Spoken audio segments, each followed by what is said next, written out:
இல்லாமல் வாங்கினேன். கொஞ்சம் பின்னாடி வாங்க. நீ கொஞ்சம் பின்னாடி வந்துடு.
உட்காருங்க, இடமே எல்லாம் உட்காருங்க.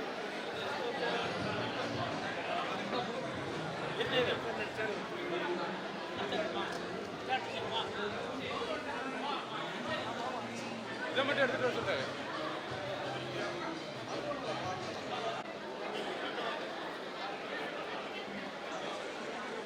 ஆது அந்த குறை இறக்கி லைவ்ல இருக்கு கட் பண்ணது.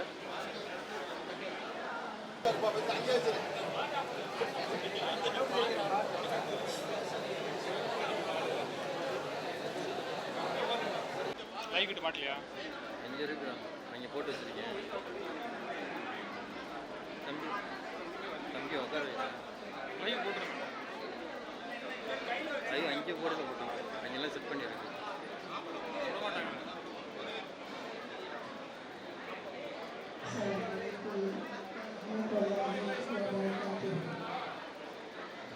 என்று ஒரு பெரிய மஜ்லிஸ், பெரிய ஒரு கூட்டம் என்று அமைந்திருக்கின்றது. இந்த கூட்டத்தில் பல பேர்கள் இருந்து கொண்டிருக்கின்றார்கள். ஆனால் இதில் என்ன ஒரு பெருமை என்று சொன்னால்,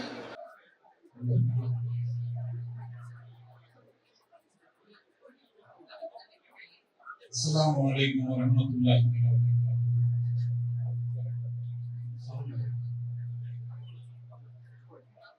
கண்ணியத்திற்கும் மரியாதைக்குரிய முதியோருடைய தாய்மார்களே, இந்த சிறப்பான சமூகத்தில் வந்திருக்கக்கூடிய எல்லோரையும் வருக வருக என ராஜபுரம் முஸ்லிம் முத்தவள்ளி நாட்டாண்மை பஞ்சாயத்தார்கள் முஸ்லிம் இளைஞர் மன்றத்தின் சார்பாகவும் எல்லோரையும் இன்முகத்தோடு உள் அன்போடு வரவேற்புடன் பயன் சொல்கிறோம். அஸ்ஸலாமு அலைக்கும் வரஹ்மத்துல்லாஹி வபரகாத்துஹு. இந்த கண்ணியமான நிக்காஹ் நிகழ்வு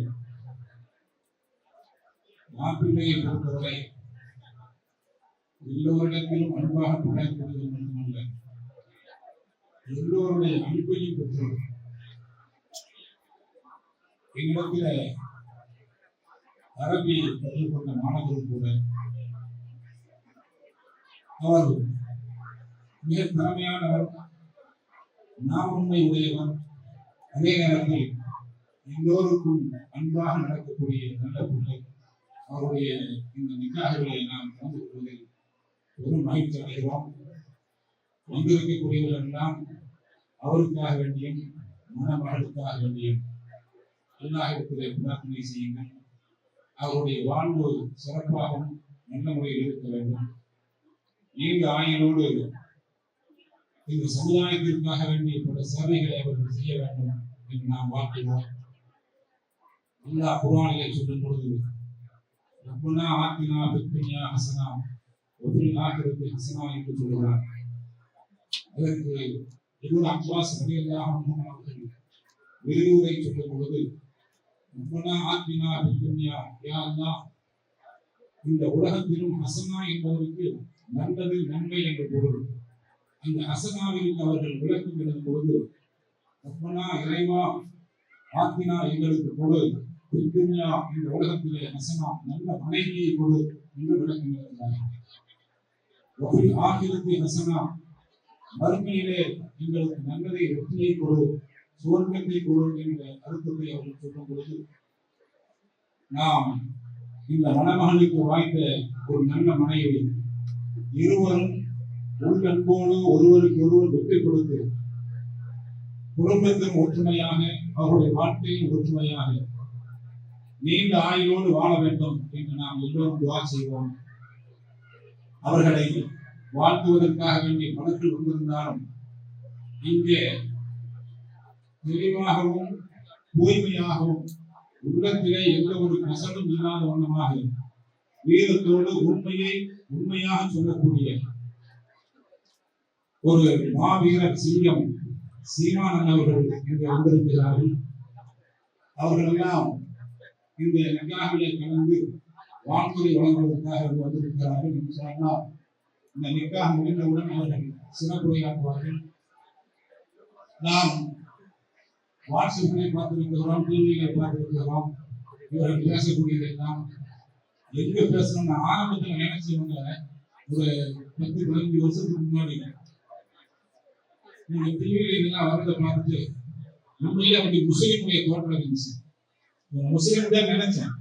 ஏன்னா உங்களை பார்த்த உடனேயே அந்த தோற்றம் தான் அப்படி இருக்கு. சில முஸ்லீம்களை பார்க்கணும்னா முஸ்லீம்களை பார்த்தா இவங்க முஸ்லீமா இல்லையான்னு நமக்கு தெரியாது. ஏன்னா அவங்களுடைய தோற்றம் வந்து வேறு மதத்தை போன்று காட்டும். சிலர் பார்த்தோம் நம்ம முஸ்லீம்லயே எத்தனையோ பேரு பார்த்தோன்னே இவங்க முஸ்லீமா இருந்தா இல்ல கிறிஸ்டினா நம்ம கேட்போம். அந்த அளவுக்கு சிலருடைய முஸ்லீமுடைய தோட்டம் இருக்கு. இது மாதிரி ஒவ்வொரு மதத்திலையும், இந்து மதத்திலேயே சிலர் முஸ்லீமை போன்று தோட்டம் தருவாங்க. நாடிலாம் வச்சு பார்த்தா நல்ல அழகா லட்சணமா இருப்பாங்க.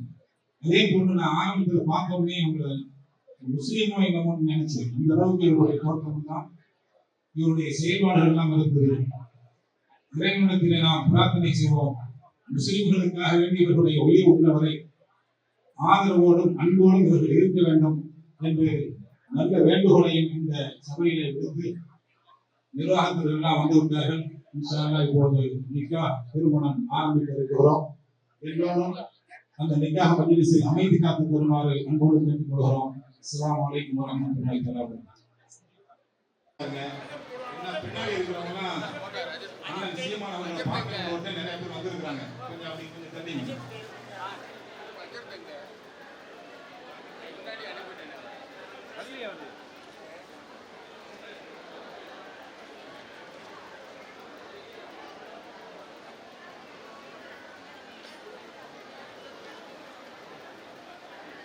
இந்த வராப்ல அஜர்த் வராப்ல அஜர்த் இங்க வாங்க. கரெக்டா சொல்லுங்க. உமுல் ரைட். அண்ணன் போட சொல்லுங்க.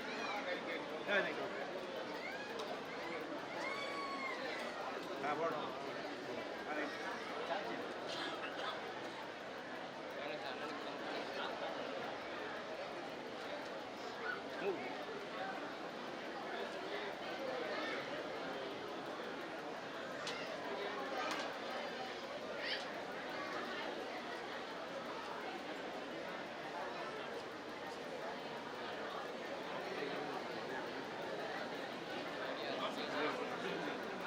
नारे तकबीर, नारे तकबीर, नारे तकबीर।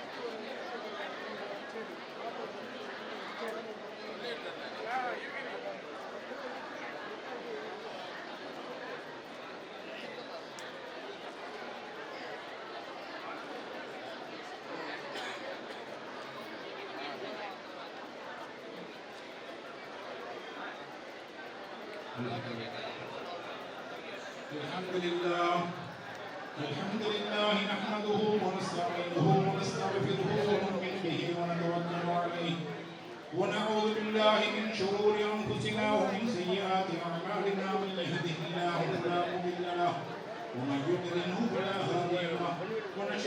لا إله إلا الله وحده لا شريك له وأشهد أن محمدا عبده ورسوله أما بعد فقد قال الله تعالى في كلامه القديم بسم الله الرحمن الرحيم يا أيها الناس اتقوا ربكم الذي خلقكم من نفس واحدة وخلق منها زوجها وبث منهما رجالا كثيرا ونساء واتقوا الله الذي تساءلون به والأرحام إن الله كان عليكم رقيبا وقال الله تعالى في آية أخرى يا أيها الذين آمنوا اتقوا الله حق تقاته ولا تموتن إلا وأنتم مسلمون وقال الله تعالى في آية أخرى يا أيها الذين آمنوا اتقوا الله وقولوا قولا سديدا يصلح لكم أعمالكم ويغفر لكم ذنوبكم ومن يطع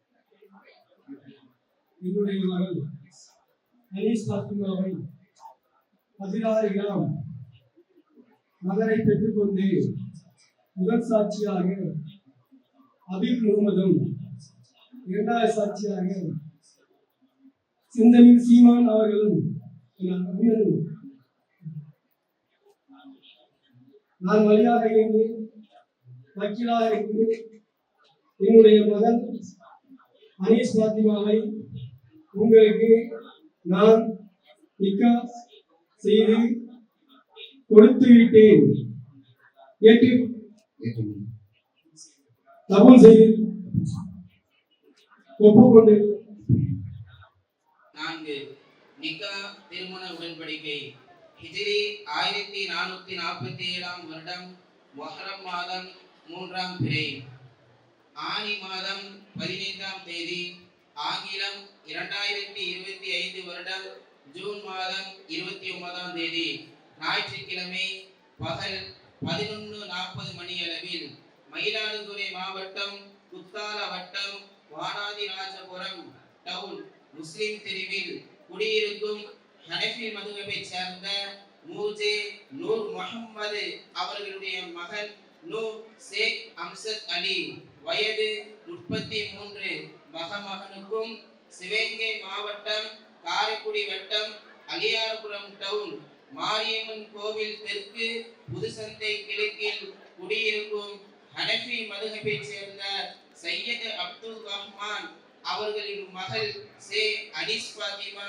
வயது 25 மணமகளுக்கும் 16 கிராம் உடன் மகளை பெற்றுக்கொண்டு முதல் சாட்சியாக ஹபீப் ரஹ்மானும் இரண்டாவது சாட்சியாக செந்தமிழ் சீமான் அவர்கள் அண்ணனும் 2 பேர் சாட்சிகளாகவும் பெண்ணின் தகப்பனார் பெண்ணின் சம்மதம் பேரில் வக்கீலாகவும் வலியாகவும் இருந்து இந்த சீனிவாச திருமண மஹாலில் அலியார்புரம் ஜமாத் மற்றும் ஜமாத்தார் நிர்வாகி முன்னிலையில் மேற்படி மஸ்ஜிதில் பேஸ் இமாம் அவர்களின் மூலம் குத்துபா ஓதி இந்த நிக்கா திருமண உடன்படிக்கை செய்யப்பட்டுள்ளது. அல் ஃபாத்திஹா.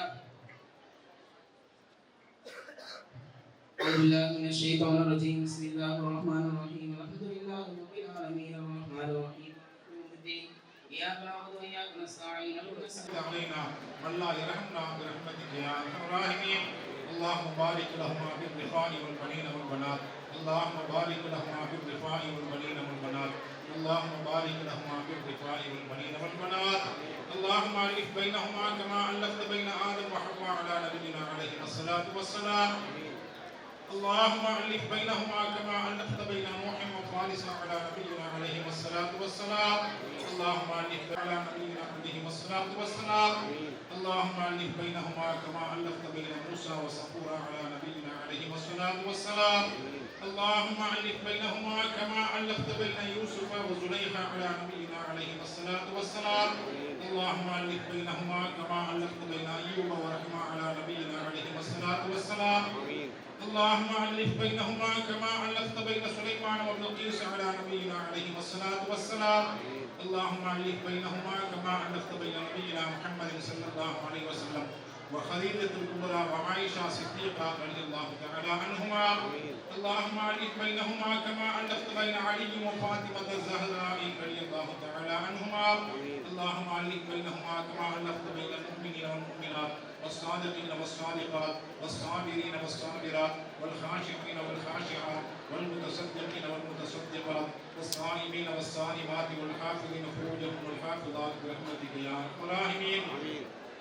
யா அல்லாஹ், இந்த தம்பதிகள் எப்படி நபிமார்களும் அந்த நபிமார்களுடைய துணைவியரார்களும் அன்போடும் பாசத்தோடும் வாழ்ந்தார்களோ அதே போன்று இந்த தம்பதிகள் உள்ளன்போடும் உள்ளச்சத்தோடும் உன்னை பயந்து ஈருலகிலும் யா அல்லாஹ் உன்னுடைய அன்பை பெற்று நல்லடியார்களாக வாழச் செய்வாயாக. யா அல்லாஹ், குடும்பத்தில் ஒற்றுமையோடும் அன்போடும் பாசத்தோடும் ஒருவருக்கு ஒருவர் விட்டுக் கொடுத்து வாழக்கூடிய தன்மையில் ஈமானோடு வாழக்கூடிய பாக்கியத்தை தந்தருள்வாயாக. யா அல்லாஹ், உன்னுடைய அன்பையும் பாசத்தையும் பெற்ற நல்லடியார்களாக யா அல்லாஹ் இந்த தம்பதிகளை வாழச் செய்வாயாக.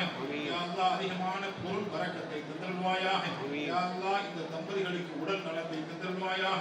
யா அல்லாஹ், இந்த தம்பதிகள் ஈருலகிலும் பாக்கியம் பெற்ற நல்லடியார்களாக நபிகள் பெருமானார் ஸல்லல்லாஹு அலைஹி வஸல்லம் பரிந்துரை ஷஃபாஅத்திற்கு உரியவர்களாக, யா அல்லாஹ் ஜன்னத்துல் ஃபிர்தௌஸிற்கு உரியவர்களாக, யா அல்லாஹ் உன்னை பார்க்கக்கூடிய உன்னோடு பேசக்கூடிய அந்த வாய்ப்பை யா அல்லாஹ் இவர்களுக்கு தந்தருள்வாயாக. யா அல்லாஹ் இவர்களுக்கும் எங்களுக்கும் அந்த பாக்கியத்தை கொடுத்து யா அல்லாஹ் நீண்ட ஆயுளோடு வாழக்கூடிய பாக்கியத்தை தந்தருள்வாயாக. யா அல்லாஹ் நிறைவான பரக்கத்தை தந்தருள்வாயாக. யா அல்லாஹ் எங்கள் துஆவை கபூல் செய்வாயாக. ربنا تقبل دعانا انك انت السميع العليم وتب علينا يا ربنا انك انت التواب الرحيم. صل على النبي محمد واله واصحابه اجمعين والحمد لله رب العالمين. صلى الله على محمد صلى الله عليه وسلم. صلى الله على محمد صلى الله عليه وسلم. صلى الله على محمد يا رب صل عليه وسلم. இப்போது இந்த மணமக்களை வாழ்த்தி அண்ணன் சீமான், அதாவது இந்த சமுதாயத்திற்காக வேண்டி பொதுவாக தமிழ் மக்களுக்காக வேண்டி எப்போதும் தெளிவாக உண்மையோடு பொருள் கொடுக்கக்கூடிய சிங்கம் சீமான் அவர்கள் இப்போது மணமக்களை வாழ்த்து பேசுவார்கள். கொஞ்சம் கொஞ்சம் கொஞ்சம் மறைக்காதீங்க, கொஞ்சம் இப்படி வாங்க, நல்லா இப்படி வாங்க, தொர தொர இப்படியா ஆமா அப்படியே எவ்வளோ பாருங்க.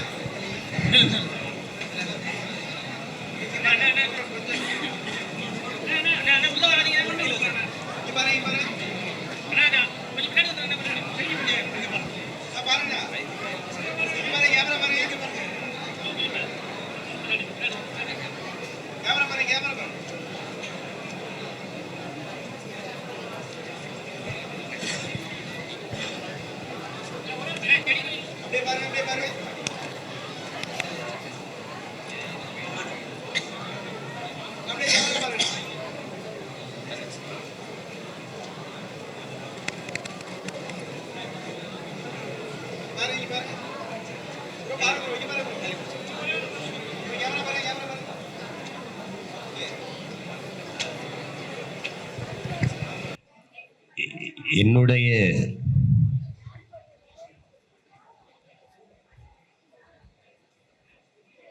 அன்பும் பாசமும் நிறைந்த என் ஆருயிர் தங்கை அனீஸ் பாத்திமா அவர்கள் தன் வாழ்வினுடைய உயிர் துணையாக, இல்லற இணையாக அன்பிற்கினிய அம்சத் அவர்களை ஏற்கிற இந்த இனிய நிக்காவிற்கு, திருமண நிகழ்விற்கு நிறைந்த அன்பு கொண்டு நெஞ்சார வாழ்த்த வந்த என் உயிர் சொந்தங்கள் அனைவருக்கும், இருவரும் ஜமாத்து பெரியவர்கள், மார்க்க அறிஞர்கள் எல்லோரும் அமர்ந்திருக்கிற இந்த நிகழ்வு மிக நிறைவானது. அதோடு அன்பு பிள்ளைகளை அன்பு கொண்டு வாழ்த்த வந்திருக்கிற என் உயிர் அண்ணன், இந்திய லீக் கட்சியினுடைய நிறுவன தலைவர் தடா ரஹீம் அவர்களுக்கும், புரட்சி தமிழகம் கட்சியினுடைய நிறுவனர் என் ஆருயிர் அண்ணன் ஏர்போர்ட் மூர்த்தி அவர்களுக்கும் என் அன்பையும் நன்றியும் வணக்கத்தையும் சொல்லிக் கொள்வதில் மகிழ்கிறேன். மணமகளாக இருக்கிற என்னுடைய தங்கை அனீஸ் அவர்கள், என் தம்பி ஹுமாயூன் அவர்கள் குறிப்பிட்டது போல நாங்கள் மிக எளிய பிள்ளைகள், பன்னங்கள் நெடுங்காலமாக தாழ்த்தி வீழ்த்தப்பட்ட தமிழ் சமூகத்தின் மக்கள். அவ்வப்போது எங்கள் இனங்களில் அரிய பெரிய தலைவர்கள், புரட்சியாளர்கள், போராளிகள் தோன்றியது உண்டு. ஆனால் அவர்கள் சுமந்த கனவை, கொண்டிருந்த கனவை நிறைவேற்றி வென்றதில்லை. அப்படி அரிதினும் அரிதாக எங்களுக்கு கிடைத்த தலைமை எங்களுடைய தாத்தா கண்ணியமிக்க காயிதே மில்லத் அவர்கள். அப்படி ஒரு அரசியலில் புனிதமும் நேர்மையும் உண்மையும் நிறைந்த ஒரு தலைவன் இனி தோன்றுவது அரிதினும் அரிது. அதற்கு பிறகு உணர்வை இழந்து, உரிமை இழந்து அடிமைப்பட்டு கிடக்கிற தமிழ் சமூகத்தின் எழுச்சிக்கு, குறிப்பாக இஸ்லாமிய பெரும் சமூகத்தினுடைய பாதுகாப்பிற்கு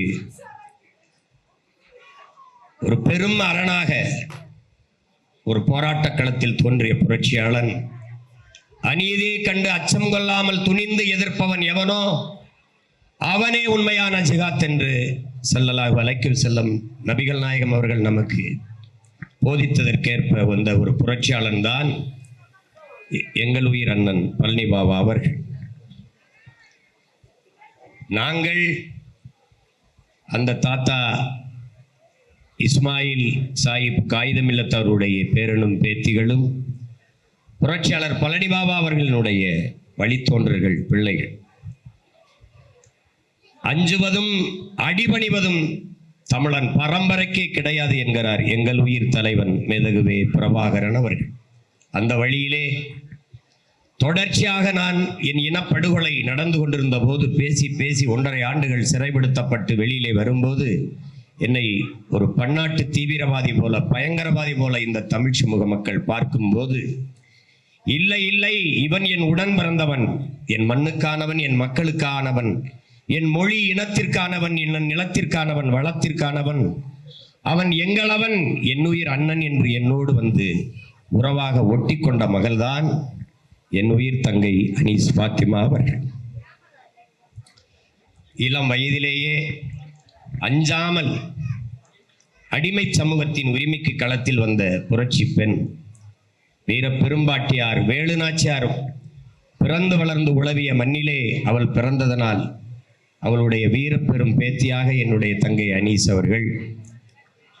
அவருக்கு கல்வி கொடுக்கப்பட்டது. நல்ல அறிவார்ந்த மகளாக இந்த மண்ணிலே வளர்ந்து நிற்கிறார். என் தம்பி ஹுமாயூன் குறிப்பிட்டது போல தர்க்க அறிவில் அவளை வெல்வதற்கு எவராலும் முடியாது.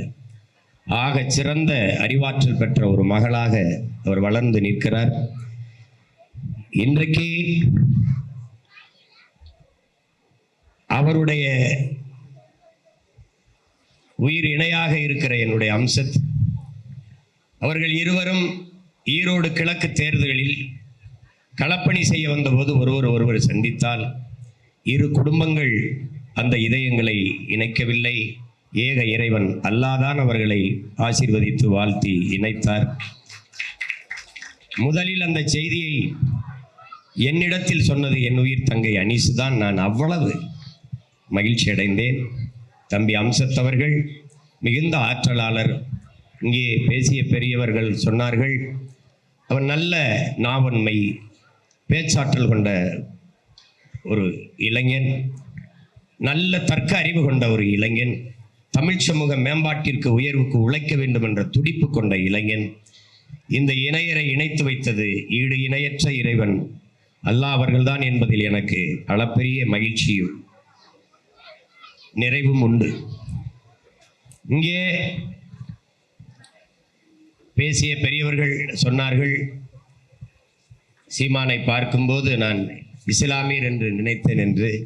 என்னுடைய தம்பிமார்கள், என்னுடைய உறவுகள் சொல்வார்கள், கலிமா சொல்லாத ஒரு முஸ்லீம் இருக்கிறான் என்றால் அது சீமான் தான் என்று. நான் எல்லோரும் நினைக்கிறார்கள் இஸ்லாமியர் என்று நினைக்கிறார்கள். நான் இஸ்லாமியன் தான். என்னுடைய உறவினர்கள் எல்லோரும் இஸ்லாத்தில் இருக்கிறார்கள். என்னுடைய மைத்துனர், என்னுடைய தம்பி, என்னுடைய மாமன்கள், சொந்தம் எல்லாம் எனக்கு இஸ்லாத்தில் தான். நான் 6ஆம் வகுப்பில் இருந்து கல்லூரி வரை படித்தது இஸ்லாமிய பள்ளி கல்லூரியில் தான். என்னை படிக்க வளர்த்து ஆளாக்கிய பெருமக்கள் எல்லாம் என்னுடைய இஸ்லாமிய சொந்தங்கள் தான். எல்லோருக்கும் ஒரு நாள் ரம்ஜான் பெருநாள், ஒரு நாள் பக்ரீத்து, எனக்கு பல நாட்கள் எனக்கு ரம்ஜான் இருக்கும். அண்ணனுக்கு இந்த நாளில் எல்லோரும் பிரியாணி கொடுப்பார்கள், நாம் அடுத்த நாள் கொடுக்கலாம் என்று ஒரு மாதத்திற்கு என் உறவினர்கள் என் வீட்டிலே பண்டிகை கொண்டாடுவார்கள். அவ்வளவு நிறைந்த சொந்தங்களை கொண்ட ஒரு மகன் நான். இங்கே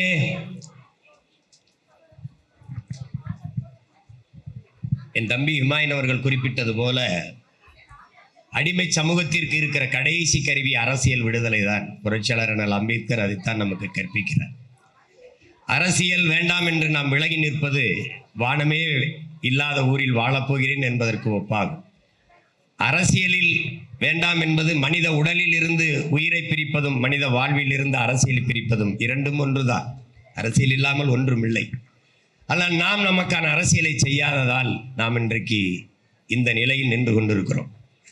முதலில் இங்கே இருக்கிற ஒரு இழிநிலையை நாம் போக்க வேண்டும். நாம் முதலில் ஒரு நிமிர்வு நமக்குள் வேண்டும். நாம் சிறுபான்மை என்பதை ஏற்க மறுக்க வேண்டும். நாம் பெரும்பான்மை தேசியனத்தின் மக்கள், இந்த மண்ணின் மக்கள் என்கிற நிமிர்வு நமக்கு வேண்டும். யார் சிறுபான்மை என்பதை அறிவார்ந்த தமிழ் சமூகம் கூடியிருக்கிற பெரியவர்கள் கூடியிருக்கிற இடத்தில் நான் பதிவு செய்ய விரும்புகிறேன். காகித மில்லத்தின் பேரனாக, பழனி பாபாவின் தம்பியாக, உலகெங்கிலும் மொழி வழியே தான் தேசிய இனங்கள் நிலங்கள் பகுக்கப்படுகிறது, பிரிக்கப்படுகிறது. எந்த ஒரு மனிதனையும் என் அன்பு சொந்தங்களே மதத்தின் வழியோ சாதியின் வழியோ கணக்கிடுவதே கிடையாது. மொழி வழியேதான். எழுதுங்கள் என் நெற்றியில் நான் இஸ்லாமியன் என்று என்ற முழக்கத்தை அவார் மொழி கவிஞன் ரசூல் ஹம்சத்து வைக்கல. எழுதுங்கள் என்றது நீங்க ஆழ்ந்து பார்த்தீர்கள் என்றால், எழுதுங்கள் என் நெற்றியில் நான் அரேபியன் என்றுதான் முழக்கத்தை முன்வைத்தார். இந்த நிலையில் நாம் ஒன்றை அறிந்து கொள்ள வேண்டும். இந்தியாவிலிருந்து பாகிஸ்தான் பிரிந்தது மார்க்கம், பாகிஸ்தானிலிருந்து பங்களாதேஷ் பிறந்தது மொழி. முகமது அலி ஜின்னா அவர்கள் என்னுடைய மொழி உருது ஆட்சி மொழி என்றவுடன் என் மொழி வங்காளம் என்னாய் சென்று டாக்கா பல்கலைக்கழகத்தில் படித்துக் கொண்டிருந்த மாணவன் முஜிபுர் ரஹ்மானும் அவன் நண்பனும் என் தாய்மொழி என்னானது என்று கிளர்ச்சி செய்தார்கள். பிரச்சனை உருவானது, 2 நாடாக பிரிந்தது. தன் மொழியின் பெயரிலேயே பங்களாதேஷ் என்று பிரிந்தார்கள். ஐரோப்பாவில் எல்லாரும் கிறிஸ்தவன் தான். ஏன் இத்தனை நாடுகள்? மொழி வழியே. அவன் பிரெஞ்சு, அவன் ஜெர்மன், இப்படி மொழி வழியே தேசிய இனங்கள் நிலங்கள். நான் இஸ்லாத்தை ஏற்றிருக்கிறேன், இஸ்லாமியன். அவன் அரேபியன், அவன் உருது, நான் தமிழன். இதுதான் என் அடையாளம். இதை அறிவார்ந்த தமிழ் சமூக மக்கள் புரிந்து கொள்ள வேண்டும். இந்தியாவிலே எத்தனையோ மாநிலங்கள் பிரிக்கப்பட்டிருக்கிறது. மதத்தின் வழியோ சாதியின் வழியோ கிடையாது, மொழி வழியே. நான் தமிழன், அவர் மலையாளி, அவர் தெலுங்கர், அவர் கன்னடர், அவர் பீகாரி, அவர் குஜராத்தி, அவர் மராட்டியர், அவர் ராஜஸ்தானி. இப்படித்தான் மொழி வழியே தான் தேசிய இனங்கள் நிலங்கள் பிரிக்கப்பட்டு நாடுகள் பிறந்திருக்கிறது. மொழிதான் ஒருவன் அடையாளம்.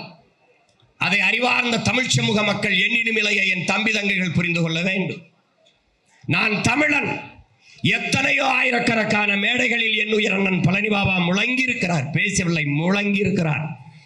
என்னரும் இஸ்லாமிய சொந்தங்களே என்று பேசியதே கிடையாது, என்னரும் தமிழ் சொந்தங்களே என்றுதான் பேசியிருக்கிறார். நான் தமிழன், இஸ்லாத்தை ஏற்றிருக்கிறேன். அதுதான் நாம் உணர்ந்து கொள்ள வேண்டும். இதை புரிந்து கொள்ளாது நம்மை வந்தவன் போனவன் எல்லாம் சிறுபான்மை சிறுபான்மை சிறுபான்மை.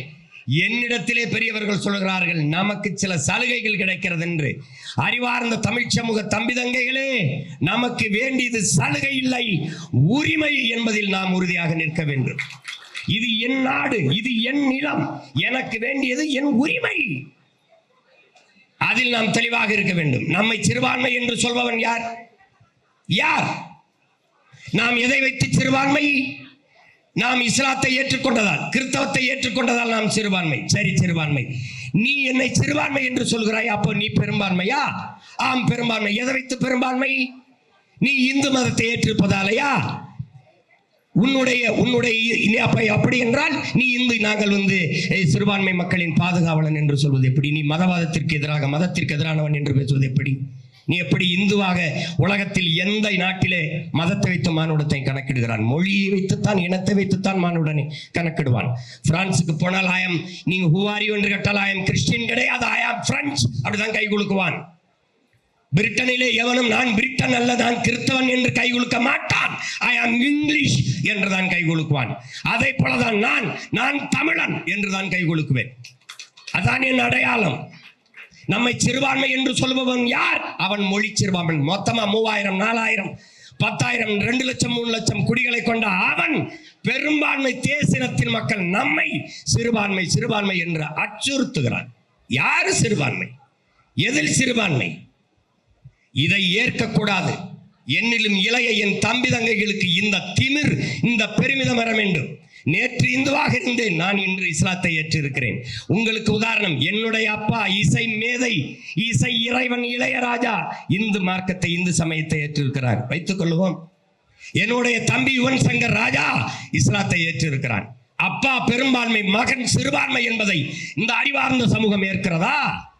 நம்ம ஆருயிர் இளவல் இசை புயல் AR ரஹ்மான் அவர்கள் இஸ்லாத்தை ஏற்றிருக்கிறார்கள். அவங்களுடைய சொந்த அக்கா மகன் தம்பி GV பிரகாஷ் இந்து மார்க்கத்திலே மதத்திலே இருக்கிறான். மாமன் சிறுபான்மை, மகன் பெரும்பான்மை, மருமகன் பெரும்பான்மையா? இதை இந்த சமூகம் ஏற்கிறதா? என்னுடைய தம்பி அபூபக்கருக்கு நான் திருமணம் செய்து வைத்தேன். ஒரு தங்கை அவன் நேசித்தான் படிக்கும் போது. அந்த பெண் இந்து மார்க்க மதத்தை ஏற்றிருக்கிறான். மனமேடையிலே கேட்டேன், இந்த நொடி வரை இவள் பெரும்பான்மை இந்து, இவன் சிறுபான்மை நீ சொல்லுகிறாய். இப்போது நிக்கா நடக்க போறது, நடந்து முடிந்தால் இவன் சிறுபான்மை என்று சொல்வதை எப்படி இந்த தமிழ் மக்கள் ஏற்பது என்பதை அறிவார்ந்த சபையிலே நான் இதை எழுப்புகிறேன். எப்படி ஏற்பது? மார்க்கங்களும் வழிபாடும் உணவும் உடையும் அவன் பிறப்பு உரிமை என்பதை அறிவார்ந்த என் தம்பி தங்கைகள் புரிந்து கொள்ள வேண்டும். எனக்கு விருப்பம், நான் ஏக இறை, ஓர் இறை அல்லாவை ஏற்று நபிகளினுடைய வழியை ஏற்று பயணிக்கிறேன். இதுதான் கோட்பாடு, இதுதான் புரிந்து கொள்ள வேண்டும். மார்க்கம் என்றால் புனிதமான வழி என்று பொருள். நபி பெருமான் யாரு? மைக்கேல் எச்கார்ட் எழுதுகிறான், உலகத்தின் தலை சிறந்த 100 பேரை எழுதுகிறான். என் அன்பு தம்பி தங்கைகளே, அறிவார்ந்த பெருமக்களே, 100 பேர் உலகத்தின் தலை சிறந்தவர்களில் 100 பேரில் முதலிடத்தில் நபிகள் நாயகம் ஸல்லல்லாஹு அலைஹி வஸல்லம் அவர்கள் பெயரை குறிப்பிடுகிறார். நபிகள் நாயகம் தான் தலை சிறந்தவர் என்று. காரணம் என்ன? காரணம் என்ன? அவர் மார்க்க அறிஞர், மார்க்கத்தை கொண்டு வந்தார், ஒரு பெரிய தத்துவத்தை கொண்டு வந்தார் என்பதற்காக மட்டுமல்ல, குடும்ப வாழ்க்கையில் திருமணம் செய்து அதிலே ஒரு இல்லறத்தை ஏற்றுக்கொண்ட தலைவன், குடும்ப தலைவன் எப்படி வாழ வேண்டும் என்று வாழ்ந்து உலகத்திற்கு வழிகாட்டியவர் என்பதாலும், அதிகாரத்தில் அரசாட்சி செய்கிற போது ஊழல், லஞ்சம், கொலை இந்த மாதிரி கேடுகட்ட நிர்வாகம் இல்லாது ஒரு உண்மையும் நேர்மையான ஒரு நல்ல ஆட்சியை உலகத்திற்கு சான்றாக நடத்தி காட்டினார் என்பதற்காகவும் தான் இத்தனை தலை சிறந்த பெருமக்கள் இருக்கும் போது நபிகள் நாயகம் ஸல்லல்லாஹு அலைஹி வஸல்லம் அவர்களுக்கு முதலிடத்தை மைக்கேல் எச்கார்ட் எழுதுறார். அதனால எல்லாவற்றிலும் ஏற்றுக்கொண்ட, எல்லா பொறுப்பிலும் தலை சிறந்தவராக, நிகரற்றவராக வாழ்ந்து காட்டிய பெருமகனார் ஸல்லல்லாஹு அலைஹி வஸல்லம் என்பதற்காகவே அவன் அந்த முதலிடத்தில் அவர் பெயரை பதிவு செய்கிறான். காரணத்தையும் அவனே சொல்லுகிறான். அப்படிப்பட்ட ஒரு மார்க்கத்தை ஏற்று இருக்கிற மக்கள் நாம். நபிகளாரே சொல்கிறார்கள், ஒரு காலம் வரும், அப்போது நேர்மையாக வாழ்வது உள்ளங்கையில் நெருப்பு துண்டை வைத்திருப்பதற்கு சமமாக இருக்கும் என்ற அந்த காலம் இந்த காலம்தான் அன்பிற்குரிய பெருமக்களே, இந்த காலம்தான். அதை யார் சரி செய்வது? யார் சரி செய்வது? ஒரு சீட்டு, 2 சீட்டு. எங்க அண்ணன் தடா ரஹீம் போன்றவர்கள், தடாங்கிறது என்ன? படிச்சு வாங்கின பட்டம் நினைக்கிறீங்களா? மக்களுக்காக போராடி சிறை தண்டனை பெற்றது தடா என்ற கொடுஞ்சட்டத்தில் சிறைப்படுத்தப்பட்ட போராளி என் அண்ணன் ரஹீம் அவர்கள். சிறுக சிறுக சிறுக சிறுக என்னை தூரத்தில் இருந்து அவர்கள் சொல்கிறார்கள், 15 ஆண்டுகளாக பெரியவர்கள் சொல்கிறார்கள், ஜமாத் பெரியவர்கள் 15 ஆண்டுகளாக என் பேச்சை கேட்கிறேன் என்று. நான் இஸ்லாமியர்களுக்கு, கிறிஸ்தவர்களுக்கு எதிரானவன். பாரதிய ஜனதாவின் பி டீம் என்றால் ஏ டீம் எவன்? என்னை எவன் பி டீம் என்று சொல்கிறானோ அவன் தான் ஏ டீம். நானே எதிர் என்றால் உனக்கு யார்? என்ன அண்ணன் பழனி பாபா சொன்னது போல, இந்த மக்கள் பாவமடா, ஒருவன் அன்பாக ஒரு வார்த்தை சொல்லிவிட்டால் இவன் நல்ல தலைவன் என்று பின் சென்று விடுவார்கள் என்றார் என்று சொல்கிறார். அதான் நடந்து கொண்டிருக்கிறது. என்ன அரசியல் அதிகாரத்தை நாம் பெற்றிருக்கிறோம்? அவரே சொல்லுகிறார், அண்ணன் புரட்சியாளர் பழனி பாபாவை கற்பிக்கிறார் நமக்கு. நாம் சாதி மதங்களாக பிளந்து பிரிந்து நின்றால் பலகீனம் அடைவோம், அச்சுறுத்தப்படுவோம். மொழி இனமாக இணைந்து நின்றால் வலிமை அடைவோம், பாதுகாப்பாக வாழ்வோம் என்கிறார். எனவே என் அன்பிற்குரிய சொந்தங்கள், நாம் இஸ்லாத்தை ஏற்று இருக்கிறோம். என் அண்ணன் பழனி பாபா சொன்னது போல மார்க்கம்தான் இங்கே வந்தது, நாங்கள் ஏற்றுக்கொண்டோம். ஏனால் வழி புனித வழியாக இருந்தது, சரியாக இருந்தது. பிறப்பின் அடிப்படையில் பேதம் பாராட்டாத, உயர்வு தாழ்வு பாராட்டாத உயர்ந்த மார்க்கமாக இருந்தது. எண்ணரும் தமிழ் மக்கள் ஏற்றார்கள். ஆனால் நாங்கள் இங்கிருந்தவர்கள், பூர்வீக குடிகள், இந்த நிலத்தின் மக்கள், எங்கிருந்தோ வந்தவர்கள் அல்ல என்பதை அவர் பதிவு செய்கிறார். அதே வார்த்தையை தான் திருப்பி அவருடைய வழித்தோன்றலாக இந்த அறிவார்ந்த பெருமக்கள் அமர்ந்திருக்கிற அவையிலே எடுத்து வைக்கிறேன். அந்த வழியிலே இந்த மகன் துணிந்து எத்தனை முறை தோற்றாலும் அச்சுறாது. வெற்றியும் தோல்வியும் சமமாக கருதுகிறவன் எவனோ அவனை உண்மையான சிறந்த வீரன் என்பதை படித்த நான், தோற்றாலும் எழுந்து மறுபடியும் களத்திலே நிற்கிறேன். இந்த முறை இந்த களத்திலே என் உயிர் தங்கை அனீஸ் பாத்திமாவும் 26 தேர்தல் களத்திலே நிற்பான். தவிர்க்க முடியாத இடங்களில் தான் ஒரு இடங்கள் ஆண் பிள்ளைகளுக்கு வாய்ப்பு கொடுக்கிறேன். மீதி எல்லா இடமும் இஸ்லாமிய எண்ணரும் தங்கைகளுக்கே வாய்ப்பு கொடுக்கிறேன். பர்தாவை போட்டுக்கொண்டு நீ பேசின அரசியலை, நம் மொழி, இனம், நிலம், வளம், அதனுடைய பாதுகாப்பு, அடிமைப்பட்டு உரிமை இழந்து நிற்கிற தமிழ் சமூகத்தின் உயர்வு, மேம்பாடு, பாதுகாப்பான நல்வாழ்வை நீ பேசு. ஓட்டு போடட்டும், போடாமல் போகட்டும், அதை பற்றி நமக்கு கவலை இல்லை. நம் பிறவி கடமையை நாம் செய்ய வேண்டும். இறுதியில் மறுமையில் ஏக இறைவன் அல்லாவிடத்தில் நீ பதில் சொல்ல வேண்டிய தேவை இருக்கக்கூடாது. என் கடனை நான் செய்தேன், அதுதான் முதன்மையானது. அந்த வழியில் ஆகப்பெரும் இணையர்களாக எண்ணரும் பிள்ளைகள் இணைந்திருக்கிறார்கள் இந்த அறிவார்ந்த மக்கள் முன்னாடி. இவர்களுக்கு புதிதாக ஒன்றும் சொல்ல வேண்டியதில்லை. நிரம்ப கற்ற பிள்ளைகள், நாட்டு நடப்புகளை, சமூக பழக்க வழக்கங்களை நன்கறிந்த பிள்ளைகள். என் தங்கை மிகவும் கெட்டிக்காரி, பொறுமைசாலி, புத்திசாலி. அவளுக்கு இந்த அரங்கத்தில் இருக்கிற இஸ்லாத்தை ஏற்றுக்கொண்ட எண்ணரும் சொந்தங்கள் மட்டும்தான் சொந்தம் என்று கருதி விடாதீர்கள். என் அன்பு மக்களே, உலகெங்கும் பரவி வாழ்கிற 13 கோடி தமிழ் சொந்தங்களும் அவர் உறவு, அவளை கொண்டாடுவார்கள். அனீஸை என் தங்கை, என் மகள் என்று நேசிக்க இந்த உலகத்தில் பல கோடிக்கணக்கான தமிழ் மக்கள் இருக்கிறார்கள் என்பதை இந்த சபையில் சொல்லுவதில் நான் பெரிதும் மகிழ்ச்சி அடைகிறேன்.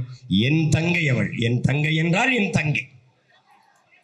அந்த தங்கையை அல்லாஹ் அவர்களின் பெயரிலே வாழ்த்துகிறேன். அவளுக்கு அகத்திலும் புறத்திலும் ஏக இறைவன் அல்லாஹ் அருள் புரிவானாக. எல்லா சூழலிலும் அவளுக்கு இந்த இணையர்களை இணைபிரியாது அவன் இணைத்து பாதுகாப்பானாக. ஏக இறைவன் அளவற்ற அருளாளனும் நிகரற்ற அன்பாளனுமாகிய ஏக இறைவன் அல்லாஹ் அவர்களினுடைய அருள் கொடை இந்த அன்பு பிள்ளைகளின் மீது கிடைக்கப் பெறுவதாக. ஆமென். நன்றி, வணக்கம். நாம் தமிழர்.